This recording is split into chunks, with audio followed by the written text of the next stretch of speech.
বাংলাদেশের রাজনীতির ইতিহাসে এক উজ্জ্বল নাম বেগম খালেদা জিয়া, যিনি শুধু একজন সাবেক প্রধানমন্ত্রী নন, গণতন্ত্র পুনরুদ্ধারের আন্দোলন, রাজনৈতিক সংগ্রাম ও আপোষহীন নেতৃত্ব তাকে নিয়ে গেছে অনন্য উচ্চতায়। ৪১ বছর ধরে বাংলাদেশ জাতীয়তাবাদী দল বিএনপির হাল ধরে আছেন বেগম জিয়া।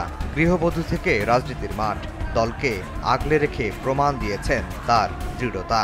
দুইবার পূর্ণাঙ্গ, একবার সংক্ষিপ্ত সময়ের জন্য প্রধানমন্ত্রীর দায়িত্ব পালন করেন বেগম জিয়া। বিএনপি চেয়ারপারসনের রাজনৈতিক ক্যারিয়ারও সংগ্রাম মুখর। একাগারের সময় তাকে কারাবন্দী করা হলেও দেশ ও গণতন্ত্রের স্বার্থে আপোষ করেননি তিনি। পরবর্তীতে আওয়ামী লীগ সরকারের সময় দুর্নীতির মামলায় কারান্তরীণ করা হয় বেগম জিয়াকে।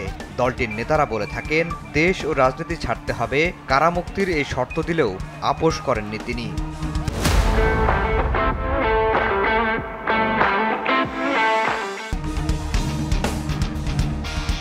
৫ আগস্ট রক্তক্ষয়ী জুলাই অভ্যুত্থানের পর মুক্তি পান বেগম জিয়া।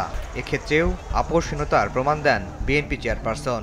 দণ্ড হওয়া ২ মামলায় রাষ্ট্রপতির সাজা মওকুফ মেনে না নিয়ে আইনি লড়াইয়ের পথে হাঁটেন তিনি। পরে একে একে সব মামলা থেকে মুক্ত হন সাবেক প্রধানমন্ত্রী বেগম খালেদা জিয়া।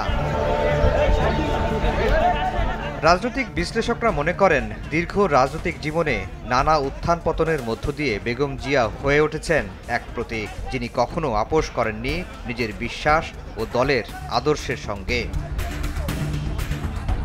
আফজাল হোসেন, সময় সংবাদ, ঢাকা।